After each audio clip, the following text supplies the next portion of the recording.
반갑습니다. 여러분의 전기메이트 송건웅입니다. 2025년 제1회 전기기능사 필기 레전드 CBT 복원 문제를 여러분과 함께 풀이해 보도록 하겠습니다. 이 레전드 CBT 복원 문항은요, 다산에듀가 가지고 있는 복원 프로세스가 있습니다. 그 과정에서 적절하게 추출을 하여서 이 세상에 탄생을 하게 되었죠. 그래서 굉장히 신뢰도가 높고 여러분이 시험 보러 가시기 전에 한 번쯤 보고 가시면 정말 보길 잘했다라는 생각이 들 겁니다. 그래서 이 내용 한번 쭉 참고해 보시면서 함께 공부를 이어나가 주시면 좋을 것 같아요. 그래서 오늘 전기 이론, 전기 기기, 전기 설비 각각 20문항씩 총 60문제가 준비되어 있고요. 그것들을 지금부터 여러분과 함께 풀이해 보도록 하겠습니다. 이 교재는 다산에듀 홈페이지에서 바로 만나보실 수가 있습니다. 그럼 1번부터 바로 들어가 볼게요.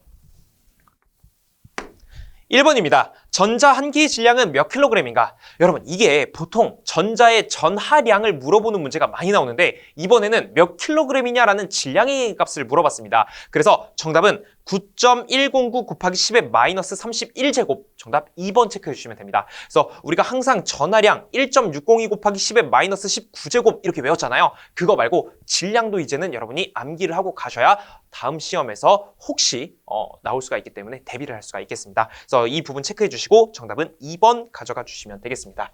자, 2번 넘어갑니다. 오음의 법칙을 바르게 설명한 것은 무엇이냐? 여러분, 오음의 법칙이 뭡니까? 오음의 법칙 우리 너무 잘 알고 있다고요. 오음의 법칙, 전류 I는 R분의 V다 이렇게 쓸 수 있죠. 이게 오음의 법칙이죠. 전류, 저항, 전압을 한 곳에 놓고 얘네들의 관계가 어떻게 되느냐, 이게 오음의 법칙입니다. 그렇게 됐을 때 특징이 이 저항값은 전류와 반비례죠. 반비례는요, 분모에 있으면 그냥 반비례라고 봐주시면 돼요. 그 다음에 분자에 있으면, 전압이 분자에 있죠? 그러면 비례 관계라고 보는 겁니다. 그래서 저항은 반비례, 전압은 비례. 근데 문제 보니까 1번, 2번, 3번, 4번 보기 중에 2번 보세요. 전류의 크기는 도체의 저항에 반비례한다. 이거 올바른 설명입니까? 올바른 설명이죠. 왜?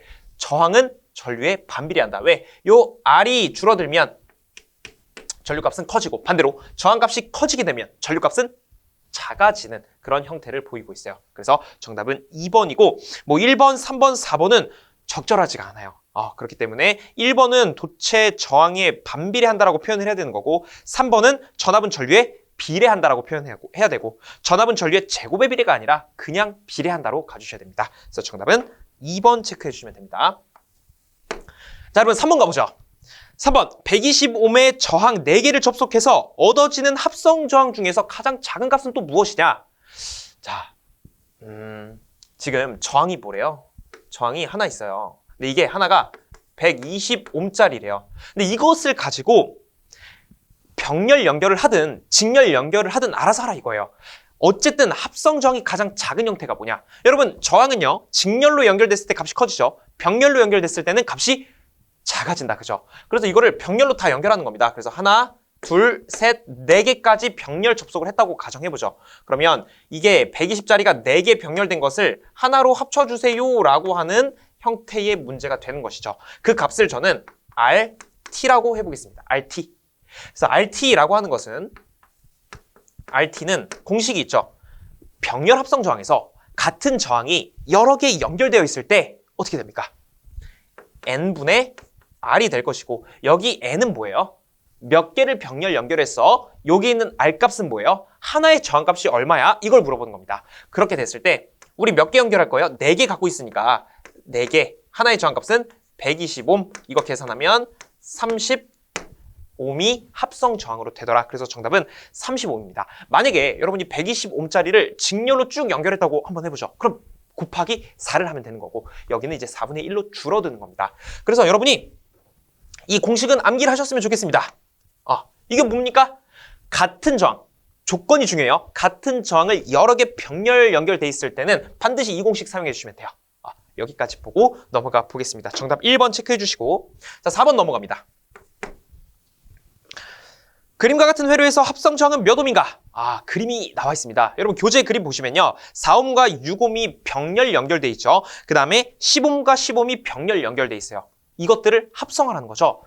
어떻게 접근할까 보니까, 여러분, 4ohm과 6ohm 병렬을 하나로 먼저 합쳐보고 10ohm과 10ohm을 먼저 합쳐보세요. 그러면 하나의 직렬 회로가 나오지 않겠습니까? 이런 하나, 둘, 그렇다는 얘기는 이곳이 4옴과 6옴이 합쳐진 병렬 구간, 그 다음에 이곳이 10옴과 10옴이 합쳐진 병렬 구간이 될 거예요. 이랬을 때 이 값은 뭐라고 놓을 수 있어요? 4와 6이 두 개의 병렬이 합성되어 있으니 합분에 곱하면 되겠죠. 4 더하기 6분의 4 곱하기 6. 그러면 2.4옴이 나와요. 2.4. 2.4옴이 나오고 이 친구 10옴과 10옴 역시 합분에 곱하면 10 더하기 10분의 10 곱하기 10 하면 5가 나옵니다. 그래서 5. 자, 이렇게. 그럼 2.4와 5가 직렬 연결이네? 여러분 이거 하나로 합치면 뭐예요? 직렬일 땐 그냥 더하면 되니까. 7.4가 되겠구나. 정답은 3번입니다. 여러분 여기 보기에 막 헷갈리게 74, 7.4 이렇게 나오잖아요. 근데 실제 시험에서도 이게 74, 7.4 이런 식으로 나온다는 겁니다. 그래서 소수점 제대로 계산을 해놨는데 잠깐 잘못 봐서 74로 체크하시는 분들도 있어요. 그래서 잘 보셔야 돼요. 보기를 끝까지 잘 보셔야 됩니다. 자, 좋습니다. 5번으로 넘어가 보죠. 자, 5번. 기전력이 120V, 내부 저항 R이 15옴인 전원이 있다. 여기에 부하 저항 R을 연결하여 얻을 수 있는 최대 전력은 어떻게 되는가? 최대 전력 전달 조건은 내부 저항과 외부 저항이 같다라는 조건도 주어졌습니다. 자, 그럼 어떻게 하면 돼요? 여러분 이거를 사실 문제만 읽고 바로 풀어낼 수 있거든요. 근데 가장 좋은 건 이미지 트레이닝이라고 하죠. 이미지를 한번 그려놓는 게 좋습니다. 자, 이미지 한번 그려볼게요. 이게 지금 무슨 상황이냐면 이런 상황이에요. 여기서 이렇게만 그려볼게요. 여기 이렇게 제가 그렸을 때 문제에서 기전력이 120V, 이 친구가 지금 몇 볼트란 얘기예요? 120V란 얘기가 되는 겁니다. 그 다음에 내부 저항은 15옴이래요. 여기 15옴. 그 다음에 외부 저항이 지금 몰라요. R이에요. 근데 최대 전력을 이곳에서 전달하고 싶대요. 최대 전력 전달. 그럼 먼저 이곳에 흐르는 전류 I는 무엇이냐? 이것을 한번 보죠. 전류 I. I는 전체 저항분의 전체 전압이 되겠죠. 전체 저항은 뭐가 되는 겁니까? 15 더하기 R이 되는 건데 R 값을 모른다고요. 근데 알 수 있는 방법이 있다 없다? 여러분 교재 보시면 최대 전력 전달 조건은 R과 외부 저항 R이 같다고 하죠. 소문자와 대문자가 같다고 하죠. 그래서 내부가 15일 때 외부 역시 15라면 최대 전력 전달되는 조건이 그래서 만들어지는구나. 그러면 우리가 이것을 최대 전력 전달 조건으로 한다고 했으니까 주어지지 않았어도 15옴으로 가는 겁니다. 그래서 15죠. 외부도 15로 가는 거예요. 그래서 전체 저항은 직렬로 저항이 두 개 연결되어 있다 하여 15 더하기 15 분의 전압은 뭐 볼 것도 없죠. 문제에서 주어졌으니까. 그래서 120이 되는 겁니다. 30분의 120은 4A가 되는 것이죠. 그래서 전류는 4A, 이 회로에 4A가 흐르는데 우리는 전력값을 구할 거예요. 어디서의 전력이냐면 이곳에서의 전력입니다. 그래서 P, 최대 전력 P는 I 제곱의 R인데 이때 흐르는 전류는 뭐예요? 4죠. 4의 제곱 곱하기 R 값은 15죠. 15. 이거를 계산을 해보면 4A, 다시 240W가 나오게 됩니다. 정답은 4번이 됩니다. 여러분 여기서 이제 헷갈리는 거예요. 아니 잠깐만요. 이거 R 있잖아요. R. 왜 여기다 30을 안 넣고 15를 넣는 거예요? 자, 여기서 요구하는 건 뭐냐면 외부 저항 대문자 R에서의 최대 전력이 전달되는 조건을 물어본 거예요. 그럼 여기서는 왜 15, 15 했는데요? 어쨌든 여러분 직렬에서는 모든 구간에서 전류값이 같다고요. 그래서 전체 저항을 고려해 줬을 뿐이지 우리가 온전하게 이곳에서 발생하는 최대 전력을 구할 때는 이 전체 전류 이용하는 거 맞습니다. 다만 여기에 저항값만 적용을 해서 풀이를 해주셔야 돼요. 그래서 이곳에 15가 들어가는 겁니다. 30이 들어가는 게 아니라. 그래서 이 정도만 체크를 해주시면 이거 헷갈리지 않을 겁니다. 그래서 정답은 4번 가주시면 될 것 같아요. 자, 이어서 6번으로 가봅니다. 자, 6번. 220V 60W 전구 두 개를 전원의 직렬과 병렬로 연결했을 때 어느 것이 더 맑은가? 여러분 지금 상상을 해보세요. 전구 두 개가 있어요. 근데 이 전구 두 개를 직렬로 연결을 한번 하고 병렬로 연결을 한번 했습니다. 그러면 직렬로 연결했을 때 전압은 220V 그대로 넣는다고 해보죠. 220이 골고루 전압 분배가 될 겁니다. 반면에 병렬로 전구를 연결한다면 동일한 전압이 걸리겠죠. 왜? 병렬에서는 전압이 동일하기 때문에. 자, 그럼 전구 입장에서는 큰 전압이 걸리는 게 더 밝게 빛나겠죠. 대신에 금방 수명이 줄어들겠죠. 대신에 밝은 걸 물어보고 있으니까 정답은 2번이 되는 겁니다. 병렬로 연결했을 때 전구는 더 밝게 됩니다. 정답 2번 체크하고 넘어가 보겠습니다. 자, 여러분 이어서 7번으로 넘어갑니다. 황산구리의 전해에게 두 개의 구리판을 넣고 전원을 연결하였을 때 음극에서 나타나는 현상은 무엇이냐? 음극에서 나타나는 현상은 뭐가 두터워진다고요? 구리가 두꺼워진다. 구리판. 정답은 2번. 여러분 양극은 그럼 뭐가 되는 거예요? 양극은 산소 발생이 됩니다. 그래서 여러분 해설도 한번 참고해 보시면서 이 내용 넘어가 보시면 좋을 것 같아요. 자, 이어서 8번 갑니다. 20도씨의 물 100리터를 2시간 동안에 40도씨로 올리기 위하여 사용할 전열기의 용량은 약 몇 킬로와트면 되겠는가? 단 전열기의 효율은 60%라고 합니다. 전열기의 효율은 60%. 전열기 공식 한번 써볼까요? 전열기 용량 P는 860의 시간 T의 효율 2타 이렇게 제시를 해주시면 되고, 분자에는 질량 M, C, 세타 이렇게 쓸 수가 있는 것이죠. 네, 여기서 860은 숫자고 T는 시간인데 단위가요. 여러분 이거 아워, 시간의 단위로 들어가야 되고, 그 다음에 M은 킬로그램이고 C는 비열이고, 이건 그냥 물이기 때문에 1로 가주시면 됩니다. 얘가 도씨예요, 도씨. 그럼 얘는 좀 더 자세히 쓰면 자, 이렇게 쓸 수 있어요. 그리고 단위는 도씨 이렇게 표현되는 거죠. 근데 뭐 단위까지는 지금 쓰지 않겠습니다. 어차피 단위 중요한 것은 요 아워기 때문에. 자, 여러분 이 세타는 온도 변화율이에요. 다시 변화, 온도 변화. 나중 온도에서 처음 온도를 빼주면 됩니다. 그래서 요거는 잠깐 지울게요. 자, 이 상태로 두고, 그 다음 중요한 거, 여기 P 값은 단위가 킬로와트가 됩니다. 그냥 이 계산에서 나오는 값이 킬로와트가 되는 거예요. 다른 처리를 하지 않아도 이것만 기억해 주시면 돼요. 이 두 가지만 기억해 주시고 바로 값을 대입해 보겠습니다. 여러분 지금 물이 100리터래요. 그러면 이곳에 100을 넣어주시면 되는 거고, 물이라 그랬죠. 물이기 때문에 비열은 1입니다. 비열이라고 하는 건 어떤 물질이 있어요. 이 물질 1g이 있다고 한번 해보죠. 이 1g의 물질을 1도씨만큼 온도를 올리는 데 드는 열량이라고 보시면 됩니다. 그걸 비열이라고 하고, 물의 비열은 1이다. 이것만 암기하고 계시면 이 문제 푸는데 크게 지장은 없습니다. 앞으로 다른 유형이 나오더라도요. 자, 세타는 온도 변화. 온도 변화인데 지금 40도씨로 올린대요. 원래 몇 도였어요? 원래 20도씨. 20도씨를 40도씨로 올리겠다. 얼마만큼의 변화가 생겼어요? 20만큼. 그래서 여기에 20을 넣어주시면 되는 것이고, 효율은 60%라고 하였으니 0.6을 넣어주시면 되고, 시간은 2시간이라고 하였으니 여기 2를, 숫자 2를 넣는 겁니다. 그 다음 860 그대로 가주시고, 이 값을 그대로 계산을 해보면 1.938kW가 나옵니다. 1.938kW. 1.938이라는 계산값이 나올 거예요, 계산기에. 그럼 여러분은 거기에 와트를 붙이는 게 아니라 킬로와트를 붙여야 된다는 얘기예요. 왜? 이 공식은 원래 킬로와트예요. 원래 아워, 시간의 단위고. 이 두 가지만 체크해 주시고 정답은 1번 가주시면 되겠습니다. 야, 여러분 이게 쉽게 생각해서 이 문제가, 여러분 커피포트 아시죠? 커피 자주 드시나요? 커피 저도 가끔 먹는데, 믹스커피 먹을 때 물 한번 끓이잖아요. 커피포트, 이게 전열기가 되는 거죠. 내가 20도씨의 물을 커피포트 안에 집어넣고 커피포트에 전원을 연결했을 때 그걸 40도까지 올리는데 용량이 얼마나 필요하냐, 이거 물어보고 있는 겁니다. 그런 내용이니까 그것과 연계시키면 좀 더 도움이 될 것 같아요. 자, 9번으로 넘어가 보겠습니다. 9번, 1kWh는 몇 킬로칼로리인가? 여러분 이건 암기해 주세요. 860입니다. 860. 제가 해설에 자세하게 왜 860이 됐는지 설명을 해놨거든요. 그래서 해설도 꼭 참고를 해보시면서 여러분의 어떤 지식의 지평을 넓혀 가셨으면 좋겠습니다. 자, 이어서 10번으로 갑니다. 전자냉동기는 어떤 효과를 응용한 것인가? 전자냉동기, 전자냉장고 모두 펠티의 효과를 이용합니다.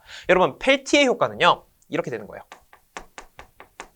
자, 펠티의 효과는, 자, 먼저요, 이렇게 해야 되겠다. 여기서 펠티에는 먼저 두 금속이라는 게 나와요. 두 금속.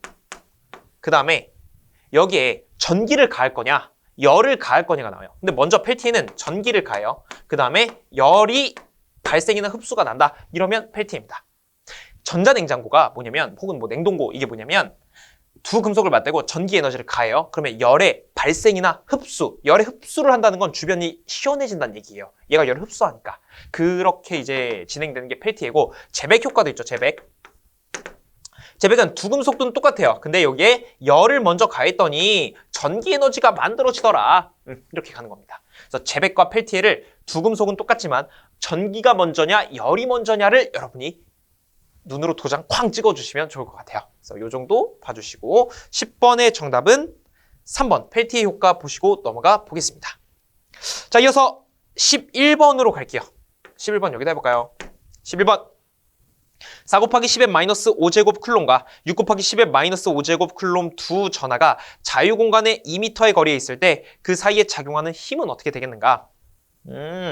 여러분 이거 F는 9 곱하기 10의 9제곱 곱하기 R제곱분의 Q1, Q2라는 공식이 있잖아요. R값에 뭘 집어넣으면 됩니까? R값에 2m니까 2의 제곱이 들어가고 Q1, Q2에는 각각 4 곱하기 10의 마이너스 5, 6 곱하기 10의 마이너스 5 넣어주시면 되겠죠. 그런데 문제 보니까 이거 계산한 결과값이 지금 5.4가 나왔어요. 근데 반발이냐 흡인이냐 이건 어떻게 하냐면 여러분 부호가 같으면 반발이고 부호가 다르면 흡인입니다. 여기 지금 두 개의 전하량이 나와 있는데 이거는 뭐라고 해야 돼요? 반발이에요? 아니면 흡인이에요? 자, 이거는 플러스잖아요. 앞에 어떠한 부호가 없잖아요. 그렇기 때문에 반발한다고 봐야 됩니다. 근데 여기 마이너스 5랑 마이너스 5 있는데요. 이거 마이너스 아닌가요? 여러분 이건 마이너스가 아니라 마이너스 5 제곱이죠. 그러니까 예를 들어 10에 마이너스 5 이렇게 돼 있잖아요. 이게 뭐라고 풀었을 수 있냐면 음수가 아니라 얘는 10의 5제곱의 1 분수를 표현합니다.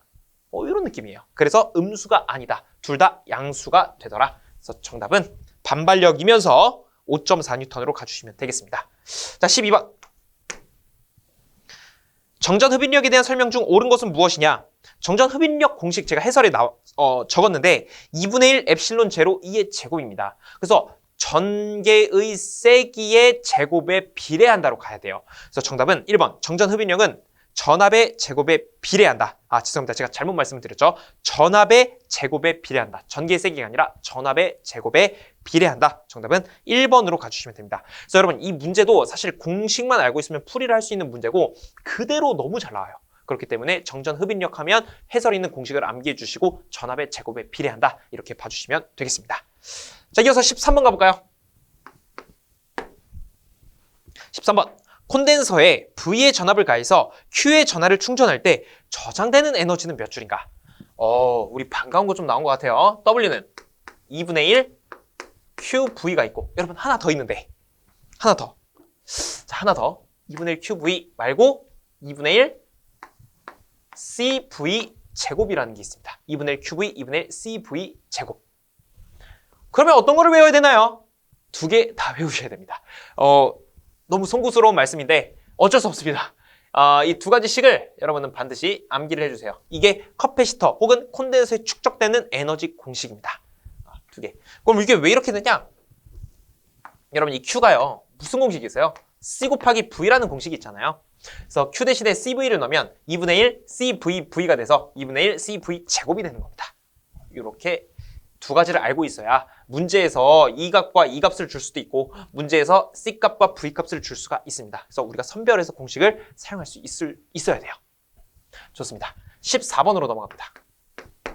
그래서 해당 문제는 3번이 정답이네요. 3번. 14번. 다음 중 강자성체가 아닌 거. 여러분 1번, 2번, 4번은 모두 뭐예요? 강자성체죠. 니코철망.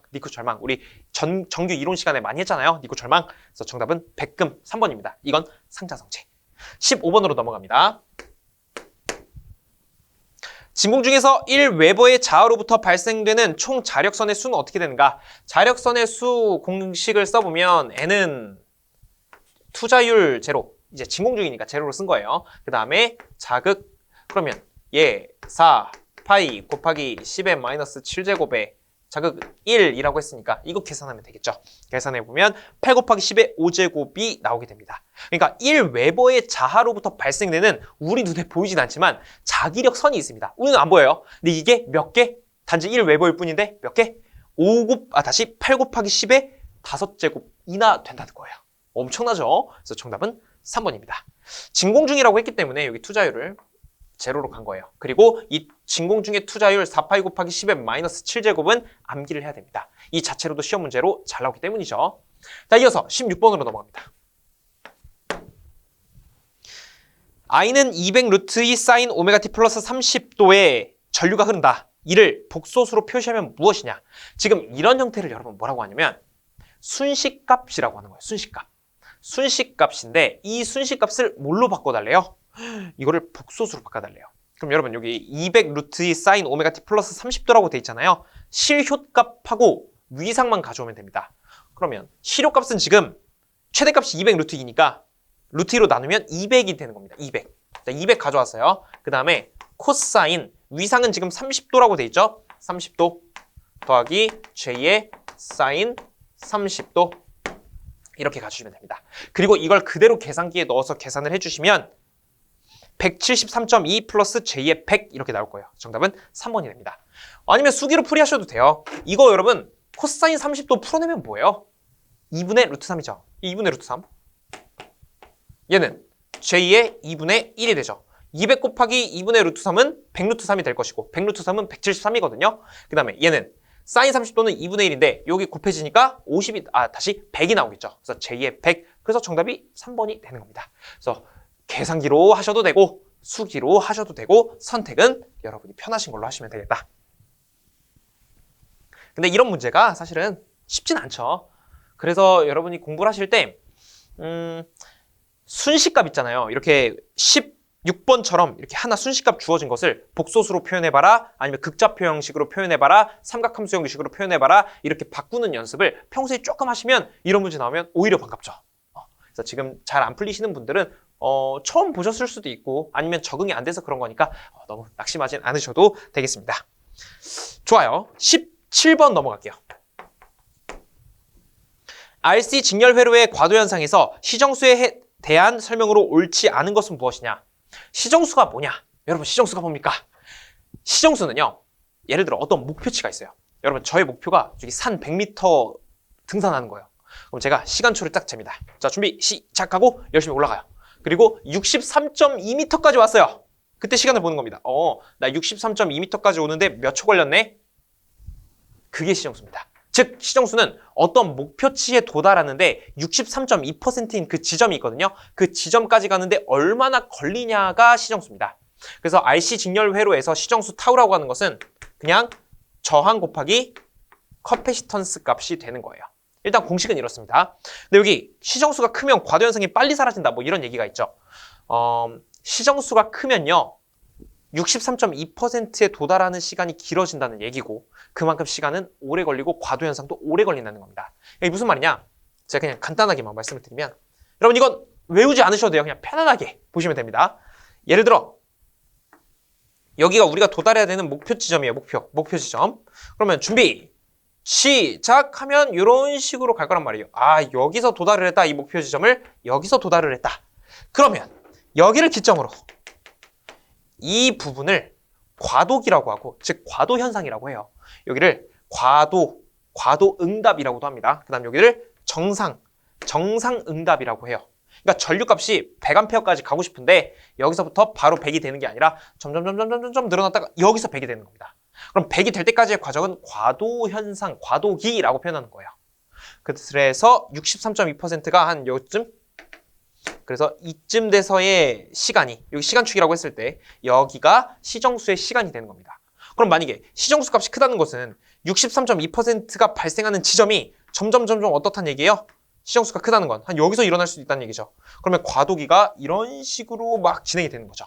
그렇기 때문에 시정수가 크면 클수록 과도 현상은 오래 살아남는다. 오래 지속된다. 이렇게 봐주시면 되겠습니다. 그래서 정답은 시정수가 크면 과도 현상이 빨리 사라진다. 이것은 옳지 않습니다. 그래서 1번, 3번, 4번 모두 매력적이고 적절한 설명이기 때문에 여러분 교재 보시면서 그 설명도 한번 꼭 읽어보세요. 어떻게 나올지 모릅니다. 나중에. 좋습니다. 그러면 17번 봤으니까 18번 가볼게요. 단상 전력계 2대를 사용하여 이전력계법으로 삼상 전력을 측정하고자 한다. 두 전력계의 지시값이 각각 P1과 P2라고 했을 때 삼상 전력 P를 구하는 식으로 옳은 것은 여러분 이거 너무 효자 문제죠. 이전력계법이라는 건 전력계 2개로 내가 삼상의 전력을 측정하는 건데 세 가지를 측정할 수가 있어요. 첫 번째 유효전력, 두 번째 무효전력, 세 번째 P상전력. 근데 여기선 유효전력 구하라고 했죠. 간단합니다. 그냥 P1 더하기 P2. 자, 근데 이 문제가 나왔다는 것은 앞으로 또 나올 수가 있다는 얘기고 제가 아까 말씀드린 무효전력과 피상전력 구하는 공식도 당연히 나올 수 있겠죠. 그래서 제가 여기 해설에 무효전력과 피상전력 구하는 공식도 수록을 해놨습니다. 자, 여러분 이거 꼭 암기 다 해주셔야 됩니다. 매우 중요해요. 정답은 4번이 되겠네요. 자, 이어서 19번 보겠습니다. 대칭 3상 Y결선 부하에서 한 상당의 부하 임피던스가 16 플러스 J의 12Ω입니다. 성간전압이 346V일 때 선전류는 몇 암페어가 되겠는가? 그림 보세요, 여러분. 이 그림 나와 있죠? A와 B 사이에 346이 걸려있다는 것은 선간전압이 지금 346V가 걸려있는 거예요. 그 다음에 한 상이 16 플러스 J의 10이니까 한 상의 임피던스가 저렇게 가지고 있고, 근데 우리가 구해야 되는 건 선전류 IL입니다. 여러분, IL은 Y결선에서 IP랑 똑같죠. IP는 어떻게 구해요? 즉 상전류 어떻게 구해요? 이것은 상에 있는 임피던스에다가 상에 걸려있는 전압을 해주면 됩니다. 근데 상에 걸려있는 임피던스는 알지만 우리 상전압 알아요, 몰라요? 모릅니다. 근데 Y결선 특성상 VP는 루트 3으로 나눈 것과 같다. 뭐를? 346을. 이거 계산을 해보면 200V 나옵니다. 200V. 즉 상전압은 200V가 되는 거예요. 그러면 다 구했네. IP는 ZP는 뭐예요? 16과 12니까 이거 제곱 루트 씌우면 20 나옵니다. 그래서 20분의 200 이거 하면 10A. 그래서 IP가 10A니까 IP가 10, IL도 10, 즉 선전류는 10A가 되는 것이다. 정답은 3번 체크해 주시면 되겠습니다. 그래서 우리가 이 문제를 그림의 형태로 한번 쭉 보시고 텍스트 형태로도 보시면서 Y결선에서의 성간전압과 상전압의 관계, Y결선에서 선전류와 상전류의 관계를 한 번 더 되짚어보는 그런 시간이 되면 좋을 것 같아요. 자, 마지막 20번입니다. 비정연파의 종류에 속하는 직사각형 파의 전개식에서 기본 파의 진폭은 어떻게 되는가? 단 VM은 20V, T 주기는 10ms라고 합니다. 여러분, 이 문제는 조금 풀이가 굉장히 복잡하고 깁니다. 그래서 정답만 암기하면 돼요. 정확히는 공식만 암기하면 됩니다. 그래서 공식은 4분의 VM, 다시 죄송합니다. 파이분의 4 곱하기 VM 이렇게 가면 돼요. 이게 공식이에요. 그렇기 때문에 여기서 파이분의 4 곱하기 VM 값 알려줬죠? VM이 20V, 20. 이거는 파이분의 80이 돼서 25.47 정답은 3번으로 체크를 할 수가 있겠습니다. 자, 여러분, 우리가 이렇게 해서 전기 이론 20문제를 함께 살펴봤습니다. 여러분 좀 어떠셨습니까? 20문제를 쭉 보면서 사실은 어려운 문제도 좀 있었고요. 부딪혀볼 만한 문제도 있었고, 야, 이거 너무 쉬운 거 아니야? 이런 문제도 있었습니다. 근데 실제 시험장에 가보면 이런 문제들이 정말 골고루 나와요. 내가 잘 아는 거, 잘 모르는 거, 너무 쉬운 거. 그렇기 때문에 여러분이 공부하시면서 너무 쉽게 느낀다거나 풀만한 거나 이런 거는 좀 빠르게 보셔도 됩니다. 근데 내가 좀 건들기 어려웠던 것들, 이게 답이 1번이야 2번이야 이런 헷갈리는 것들, 그런 것들을 위주로 여러분 시험 보시기 전에 그것들만 잘 정리해도 시험에서 합격할 확률이 매우 높아지니까 공부법을 여러분의 스타일에 맞게 한번 디자인하시는 것도 좋을 것 같습니다. 그래서 우리 전기 이론 20문제 알아봤으니까 여기서 끝낼 수 없죠. 전기 기기 또 20문제 같이 풀어보러 가보겠습니다. 자, 이어서 전기기기 20문제 같이 한번 풀어보겠습니다. 전기 이론보다는 부담이 좀 덜할 거예요. 21번부터 같이 살펴보죠. 21번. 계좌철심에 잔류자기가 없어도 되는 직류기는 무엇이냐? 잔류자기가 없다는 것은 누군가가 계속 주고 있다는 얘기입니다. 어디서? 외부에서. 즉 타여자기가 되는 겁니다. 그래서 정답은 타여자기 4번 체크해 주시면 되고요. 22번으로 가보죠. 직류기에 있어서 불꽃 없는 정류를 얻는 데 가장 유효한 방법은 무엇이냐? 여기서 포인트. 불꽃 없는, 자, 보극, 정류, 탄소 브러쉬 이렇게 가주시면 돼요. 그래서 정답은 1번 보극과 탄소 브러쉬 체크하시면 되겠습니다. 자, 이어서 23번 보겠습니다. 다음 그림은 직류발전기의 분류 중 어느 것에 해당되는가? 지금 그림을 보시면 안쪽에 이제 전기자 쪽 보세요. FS와 F가 양옆에 있죠. 즉 계자가 양옆에 직렬 구조입니까? 병렬 구조입니까? 이렇게 지금 병렬로 연결되어 있어요. 그래서 이것을 복권 발전기. 지금 계자가 병렬로 연결되어 있기 때문에 두 개가 원래 하나만이죠. 근데 복권으로 사용할 수가 있다. 정답은 4번이 되겠습니다. 24번. 자, 여러분 23번 같은 경우도 이 그림을 눈여겨보세요. 그대로 그림이 주로 잘 나오거든요. 그래서 이렇게 F 두 개 있으면은 복권으로 가야 되겠다. 이렇게 인지를 하고 계시면 됩니다. 자, 24번. 직류 직권 전동기에서 벨트를 걸고 운전하면 안 되는 이유는 무엇이냐? 여러분, 직류 직권은요, 힘이 매우 세요. 그러다 보니 부하가 걸리지 않는 무부하 상태에서는 위험 속도에 도달할 수가 있습니다. 그렇기 때문에 벨트를 걸고 운전하는 것은 사실 좀 위험해요. 왜? 벨트가 벗겨지면 어떡할 거예요? 그럼 무부하 상태 되죠? 그러면 위험 속도에 도달하는 겁니다. 그래서 그거에 대한 대책으로 어떤 기어나 체인으로 사용을 하죠. 얘네들은 이제 빠질 염려는 없으니까. 그래서 정답은 1번 벨트가 벗겨지면 위험 속도 도달하므로 직류 직권에서는 벨트 걸고 운전하지 않는다. 이렇게 봐주시면 되겠습니다. 자, 25번 볼게요. 다음에 변압기 극성에 관한 설명에서 틀린 것은 무엇이냐? 우리나라는 감극성이 표준이다. 이거 올바른 설명입니다. 근데 2번 보세요. 1차와 2차 권선에 유기되는 전압의 극성이 서로 반대이면 감극성이 아니라 반대이면 가극성이 되는 겁니다. 정답은 2번이 되겠습니다. 그래서 3번, 4번 모두 올바른 내용이니까 읽고 넘어가셔도 되고 우리는 26번으로 넘어갑니다. 변압기의 원리는 어느 작용을 이용한 것인가? 여러분, 변압기가 결국 뭐 하는 거예요? 1차 측. 자, 한번 그려볼까요? 간단하게만. 변압기 1차, 변압기 2차 이렇게 있다고 해보죠. 그럼 이곳에 어떤 전류를 흘려보내요. 그럼 이곳에서 자기장이 만들어지고 그 자기장의 영향이 2차 측에 영향을 줘서 여기에 유기기전력이 형성이 되고 이곳에 뭐 전류가 이렇게 만들어지고 이런 형태를 띠는 거잖아요. 그래서 전류와 자기장의 관계를 나타내는 겁니다. 어떤 전류의 변화가 존재할 때 자기장이 발생되고 반대로 자기장의 변화가 존재할 때 전류가 만들어지고 바로 전자유도작용으로 인해서 이 변압기의 원리를 설명할 수가 있습니다. 정답은 1번 전자유도작용. 이어서 27번으로 넘어갑니다. 27번. 변압기의 2차 저항이 0.15일 때 1차로 환산하면 365미 된다. 이 변압기의 권수비는 어떻게 되는가? 변압기 권수비 간단히 적어보겠습니다. A는 N2분의 N1, 그 다음에 V2분의 V1, 그 다음에 I1분의 뭐 I1 이렇게 가고 그 다음 또 뭐가 있습니까? 루트에다가 R1, 다시 R2분의 R1 이런 식도 있죠. 근데 우리 문제 분위기 보아하니 어떤 식을 좀 써야 될 것 같아요? 이 식을 좀 쓰면 됩니다. 그래서 제가 여기다 좀 작성을 해보면 A라고 하는 것은 이렇게 들어간다. 근데 2차 측 저항 R2와 1차 측 저항 R1이 제시가 돼 있어요.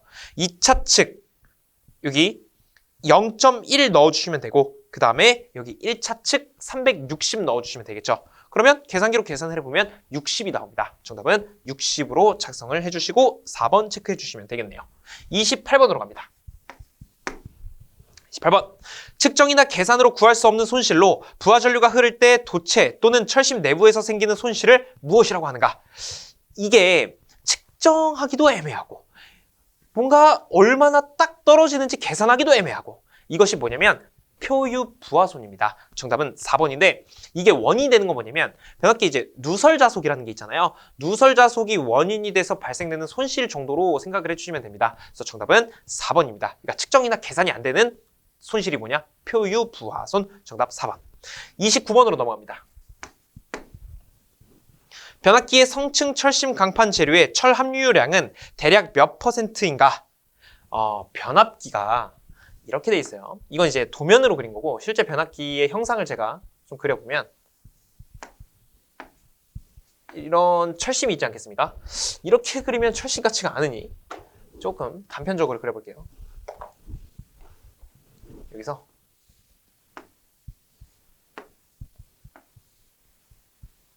자, 이렇게 철심이 있고 여기에 권선을 이렇게 감는 거잖아요. 그러면 여러분 잘 아시다시피 이 친구는 철덩어리라고요. 이거 철덩어리에다가 전선 감은 거예요. 그럼 이 철덩어리 얘는 분명히 철이 많이 들어있을 텐데 철이 몇 %가 들어있냐면 대략적으로 96% 정도 들어있다라고 표현합니다. 그럼 나머지 4%는 뭐예요? 그 나머지 4%가 규소. 규소가 대략 한 4에서 4.5, 4%라고 표현을 할게요. 4%.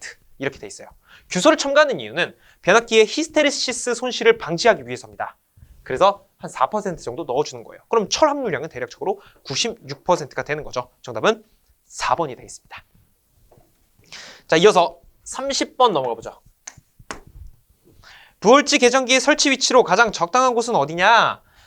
여기 변압기 제가 한 번 더 주탱크를 그려보겠습니다. 이게 변압기 주탱크고 콘서베이터 그려볼게요. 콘서베이터가 있습니다. 그리고 이 안에 변압기 철심과 권선이 이렇게 감겨 있는 것이죠. 부월지 계정기는 변압기의 U 이상 유무를 감지하는 거예요. 변압기 U에 어떤 유증기가 온도에 따라서 이제 좀 많이 발생하고 적게 발생하고 하겠죠. 그래서 그런 온도 변화를 감지해서 변압기 이상 유무를 판단하는 겁니다. 그래서 그 부월지 계정기는 어디에 위치해 있냐면 이게 변압기 주탱크거든요. 이 네모가 주탱크, 이 친구가 변압기 위에 열화를 방지하는 콘서베이터예요.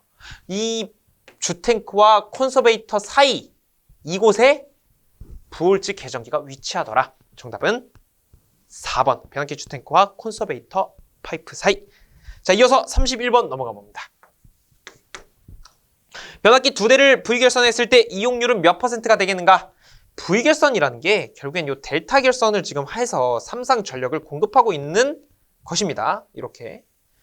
자, 이 상태예요. 근데 지금 변압기 한 대가 아이고 큰일 났네 이거. 고장 났네. 두 대로 삼성전원을 공급할 때 응급처치용으로 많이 사용을 해요. 그러면 공식이 우리 한 대 용량의 몇 배? V결선은 한 대 용량의 루트 3 이렇게 하면 일단 이 공식은 무조건 알고 있어야 되고 그 다음에 이용률이라는 게 있습니다. 이용률 지금 이제 할 거예요. 이용률은 86.6%가 이용률입니다. 자, 그 다음에 출력비라는 게 있습니다. 출력비는 반드시 57.7% 이렇게 봐주시면 돼요. 근데 문제에서 뭘 물어봤습니까? 이용률, 출력비. 바로 이용률을 물어봤으니까 86.6% 가주시면 되고 이걸 소수점으로 물어볼 수도 있어요. 그러면 0.866이 되는 겁니다. 그래서 V결선에서는 이 세 가지만 일단 암기하시면 거의 90% 이상은 여러분의 것으로 만들었다. 이렇게 생각할 수가 있죠. 32번 볼게요. YY 결선 회로에 관한 설명으로 옳지 않은 것은 그러니까 YY 결선에서의 특징은 뭐예요? 결국에는 상전압이 성간전압의 루트 3분의 1배이므로 절연이 용이하고 그 다음에 고전압에 유리하다. 2번 옳은 설명이죠. 1번 중성점 접지할 수 있으니까 이상전압으로부터 변압기 보호할 수 있고요. 4번 중성점 접지 시 접지선을 통해 제3고주파가 흐름으로 통신선에 유도장애가 발생한다. 이거 맞는 설명입니다. 그러면 3번 상전류가 선전류의 루트 3분의 1배? 아니요. 이것은 서로 같아요. 전류는 같습니다. Y결선에서. 그래서 정답은 3번이 되는 겁니다. 여러분 이게 느낌만 한번 보시면 이게 Y결선이잖아요.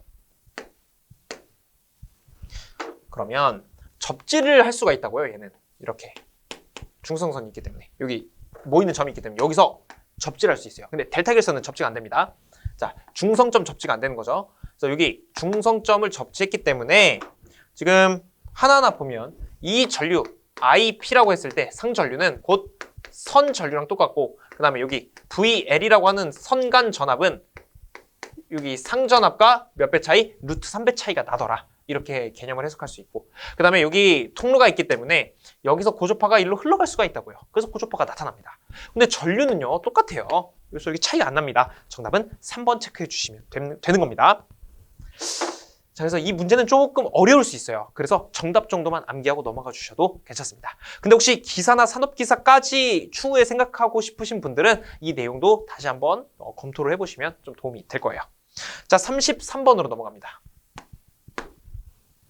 주파수 60Hz의 회로에 접속되어 슬립 3%, 회전수 1164rpm으로 회전하고 있는 유도전동기의 극수는 어떻게 되는가? N이라고 하는 회전수는 1-S에 NS 이렇게 됩니다. 그럼 여기서 NS를 한번 풀어보죠. 1-S에 P분의 120F 이렇게 되죠. 우리 극수가 궁금하죠. 극수와 요 N의 자리를 바꿔보는 겁니다. 그래서 극수와 자리 바꾸면 P는 1-S에 N에 120F 이렇게 되죠. 그럼 S값 0.03 넣어주시면 되고 N값 1164, 그 다음에 F값 60Hz 넣어주시면 이 값이 6극이라는 게 나옵니다. 6극. 정답은 2번이 되겠네요. 그래서 일단 이 식을 여러분이 잘 세워놓고 이렇게 왔다 갔다 하시면서 6극을 뽑아내시면 될 것 같습니다. 자, 이어서 34번으로 넘어가 볼까요? 34번. 삼상 유도전동기에서 2차 측정을 2배로 하면 그 최대 토크는 어떻게 되는가? 여러분, 최대 토크는 변화가 있다 없다? 최대 토크 값 자체는 변화가 없습니다. 다만 최대 토크가 발생되는 어떤 지점은 변화시킬 수가 있어요. 근데 최대 토크 값 자체는 변하지 않습니다. 그래서 정답은 1번 변하지 않는다 가주시면 되고요. 35번으로 가보죠. 동기와트가 P2, 출력 P0, 슬립 S, 동기속도 NS, 회전속도 N, 2차 동선 P2C일 때 2차 효율 표기로 틀린 것은 무엇이냐? 일단 효율은 P2분의 P0라고 쓸 수 있습니다. P2분의 P0. P2, P0. 그런데 P0는 P2의 1-S 이렇게 쓸 수 있어요. 자, S는 슬립입니다. P2. 자, 그 다음 이것은요 1-S로 약분이 될 수가 있죠. 그 다음 1-S는 뭐랑 똑같냐면 NS분의 N과 똑같아요. 왜? 1-S는 NS가 이렇게 넘어가면 NS분의 N이죠. 이런 식으로 뽑아낼 수가 있습니다. 근데 35번에 여러분 보기 보시면 2번 한번 보세요. P2분의 P2C 이런 식 여기 지금 있습니까? 없죠. 정답은 2번이 되겠습니다. 그래서 이것도 정답 정도만 암기하고 넘어가 주셔도 되겠습니다. 자, 이어서 36번. 다음 중 권선형 유도전동기가 농형 유도전동기에 비해 장점인 것은 무엇이냐? 그러니까 권선형 유도전동기가 있고요. 농형 유도전동기가 있어요. 그러니까 여러분 쉽게 생각해서 유도전동기라는 범주 안에 권선형이 있고 다시 농형 유도전동기가 있는 거예요. 그랬을 때 권선형이 농형보다 장점이 뭐냐 이걸 물어보고 있는 것이고 정답은 기동 토크가 크다라는 겁니다. 그래서 제가 해설에도 내용을 쭉 잘 정리해놨는데 구조가 간단하진 않아요. 좀 복잡하다고 봐야 되고 속도 제어가 곤란하지 않고 용이합니다. 그리고 기동 전류는 작게 되는 것이죠. 정답은 1번 체크해 주시고요. 37번으로 갑니다. 유도전동기가 회전하고 있을 때 생기는 손실 중에서 구리손이란 무엇이냐? 구리손은 1차와 2차 간의 권선의 저항손이라고 봐주시면 됩니다. 정답은 4번. 38번. 그림은 동기기의 위상 특성 곡선을 나타낸 것이다. 전기자 전류가 가장 작게 흐를 때의 역률은 어떻게 되는가? 전기자 전류가 가장 작게 흐를 때, 여러분 그림 보세요. 가장 작게 흐를 때는 코사인 세타가 1일 때죠. 이게 왜? 우리 위상 특성 곡선 혹은 뭐 V 곡선이라고 하는 거 보시면요. 이런 식으로 돼 있고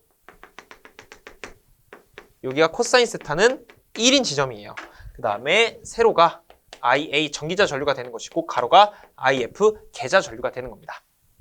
그래서 여기 역률이 1인 지점, 이 지점에서 전기자 전류가 가장 작고요. V곡선 이렇게도 그려줄 수가 있죠. 이렇게 그려진다고 하더라도 이 지점에서 가장 작으니까 여기는 코사인 세타가 1인 지점이 되는 겁니다. 그래서 정답은 1번. 코사인 세타는 1. 그래서 코사인 세타 1만 기억해 주시면 돼요.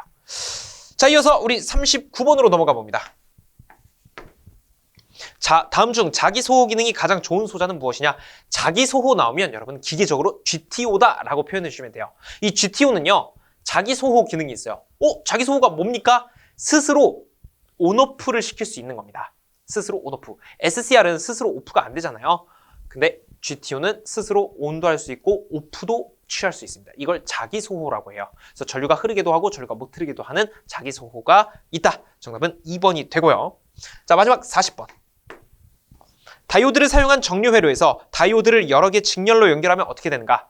다이오드의 하나 전압강은 한 0.7V 정도로 봅니다. 근데 그것이 쭉 직렬로 연결돼 있으면 전압이 각각 분배가 돼서 걸려요. 그러다 보니 입력 전압을 증가시킬 수 있는 장점을 가지고 있는 것이죠. 정답은 3번이 되겠습니다. 여러분 이렇게 해서 우리 21번부터 40번까지 전기 기기 풀어봤습니다. 이론보다 계산 문제가 좀 적었지만 역시 뒤쪽 가서 약간의 계산 문제들이 등장했어요. 그렇지만 이론보단 괜찮았을 겁니다. 그래서 우리 기기보다 더 이제 계산 문제가 없는 건 뭐예요? 전기 설비죠. 그래서 우리 40번까지 봤으니까 전기 설비에서는 어떤 문제들이 출제가 되었는지 같이 한번 살펴보도록 하겠습니다. 자, 이어서 전기 설비 바로 들어가 보겠습니다. 설비 역시 41번부터 60번까지 같이 한번 살펴볼게요. 자, 어떤 문제들이 나왔는지. 41번. 일반적인 연동선의 고유 저항은 몇 옴 제곱 밀리미터 퍼 미터인가? 이렇게 주어졌습니다. 지금 보시면 1번, 2번, 3번, 4번에 되게 비슷한 숫자들도 있고 뭐가 뭔지 모르겠다. 그죠? 그래서 여러분 연동선은 58분의 1을 암기해 주셔야 돼요. 연동선 뭐라고요? 58분의 1. 58분의 1.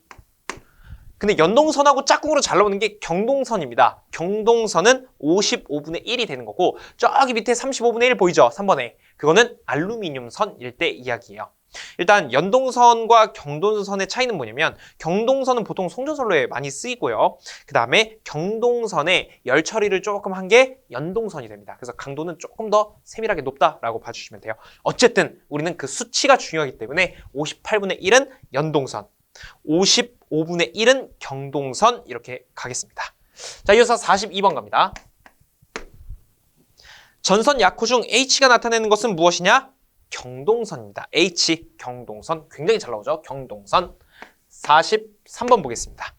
나전선 상호를 접속하는 경우 일반적으로 전선의 세기를 몇 % 이상 감소시키지 아니하여야 하는가? 나전선이 이렇게 있다고 해보죠. 그리고 나전선이 여기도 있습니다.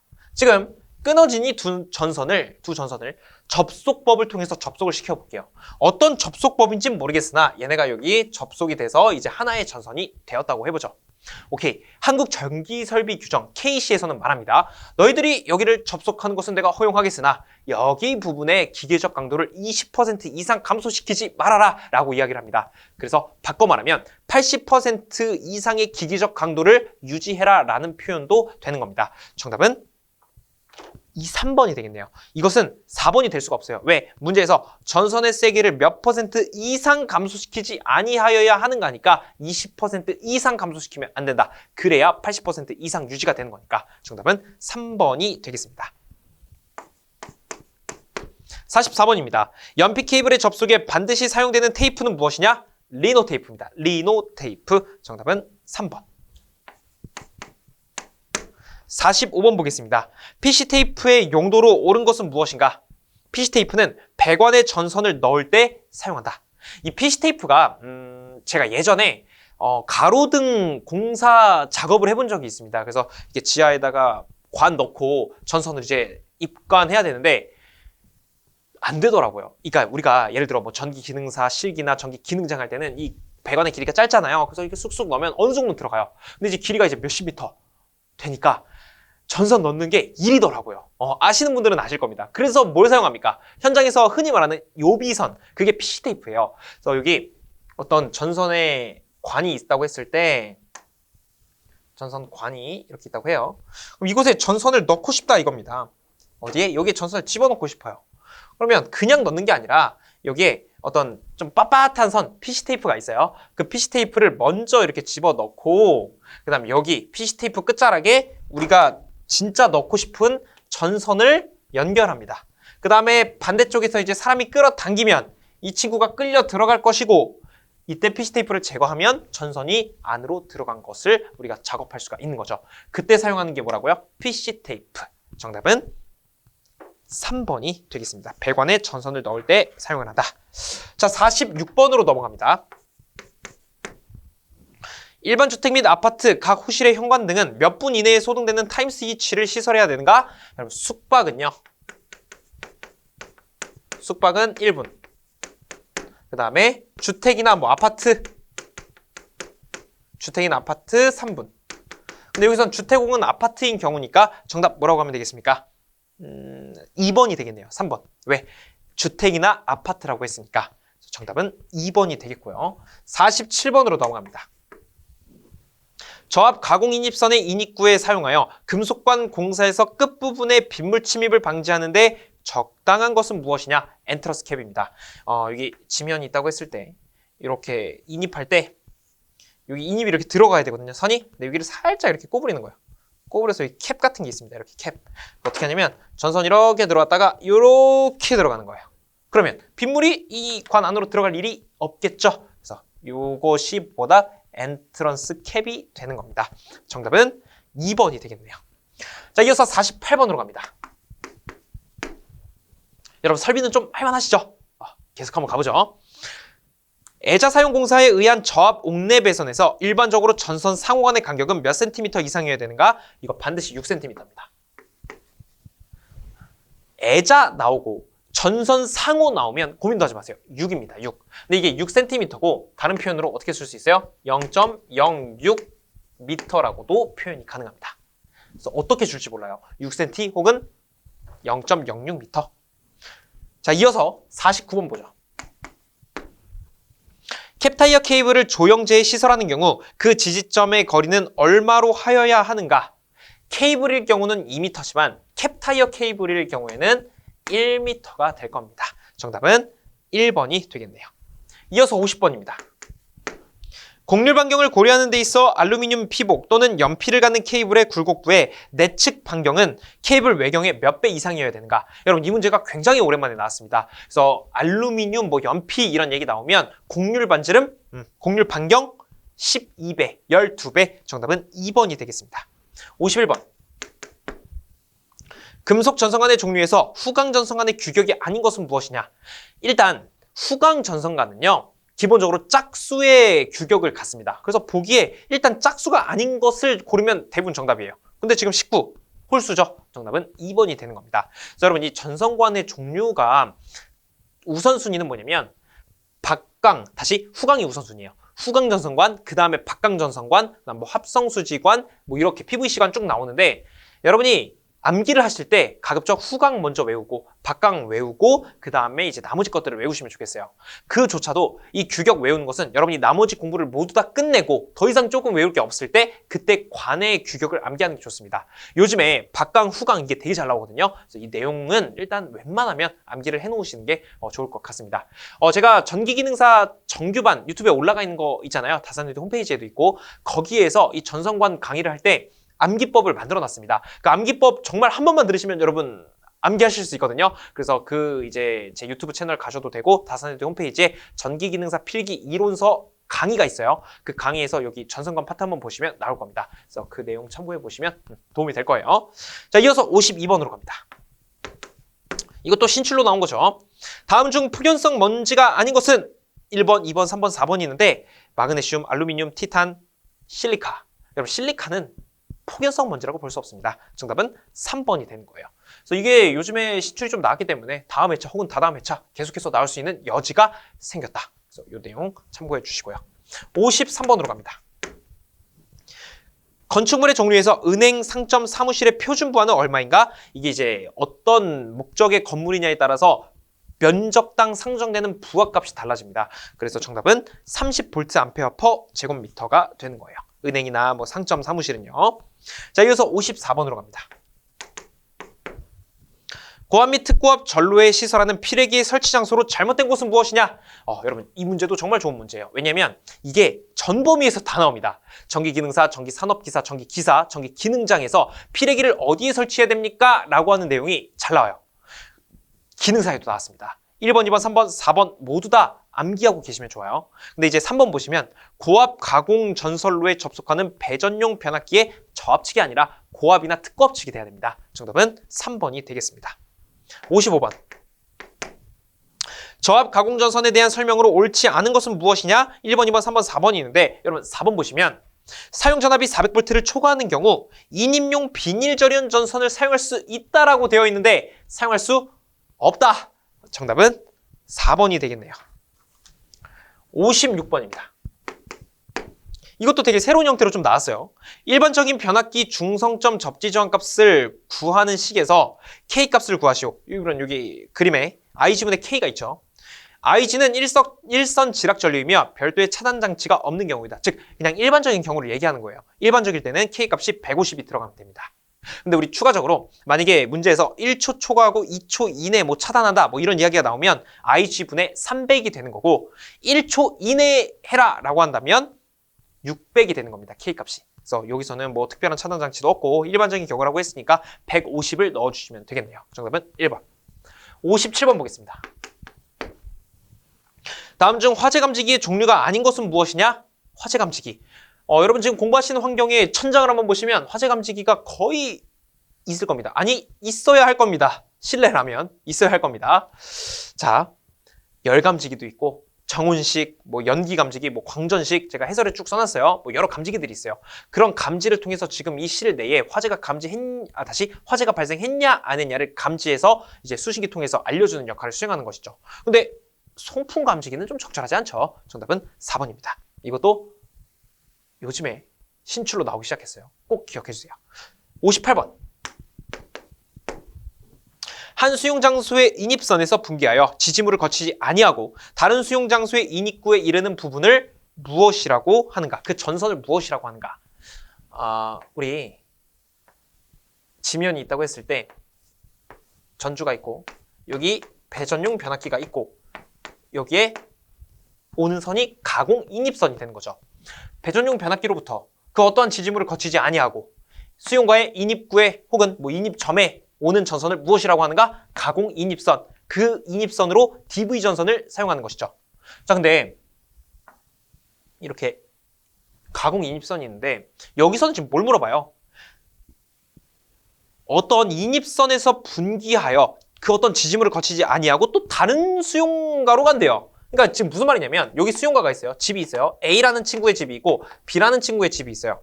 근데 B라는 친구는 여기서 직접 받는 게 아니라 여기서도 이렇게 직접 받을 수가 있다는 겁니다. 이거는 가공 인입선이 아니라 이것을 예전에 이제 연접 인입선이라고 불렀던 거예요. 근데 이제 이게 용어가 바뀌었어요. 이웃, 연결, 인입선. 이웃 연결 인입선으로 가는 겁니다. 그래서 정답은 이웃 연결 인입선 4번이 될 거예요. 근데 이제 예전엔 이거를 연접 인입선이라고 불렀습니다. 자, 이어서 59번 가볼게요. 달로기에 대한 설명으로 옳지 않은 것은 무엇이냐? 여러분, 달로기는 단순히 부하가 없을 때 개폐, 회로 이렇게 바꿔주는 그런 정도밖에 수행을 못해요. 차단이나 아크 소호 이런 거 못합니다. 근데 1번 보시면 소호장치가 있어서 아크를 소멸시킨다? 아니요, 적절하지 않습니다. 정답은 1번이 되겠네요. 자, 마지막 60번입니다. 저하 복내 분기 회로에 개폐기 및 과전류 차단기를 시설하는 경우 원칙적으로 분기점에서 몇 미터 이하의 시설을 해야 되는가? 예를 들어 어떤 이런 간선이 있다고 했을 때 분기선을 따겠다는 거예요. 그럼 이 분기들을 딸 때는 차단기를 시설해 줘야 되는데 차단기가 이렇게 있다고 했을 때 이 차단기는 몇 미터 이내 시설해야 되냐 이거예요. 그럼 몇 미터 이내? 3미터 이내로 시설을 해야 되더라. 정답은 3미터 1번이 되겠습니다. 자, 여러분, 우리가 25년 1회 기능사 필기 레전드 CBT 복원 문제를 다 풀어봤어요. 1번부터 60번까지 푸는 과정에서 분명히 애매하게 내가 아는 건지 모르는 건지조차 모를 정도로 애매한 것들이 있을 거예요. 그런 것들을 잘 잡아주셔야 돼요. 완전히 내가 못 건들 것 같은 거는 시간 남으면 하시고 그건 일단 제쳐두셔야 돼요. 근데 정말 정말 이거 뭐지?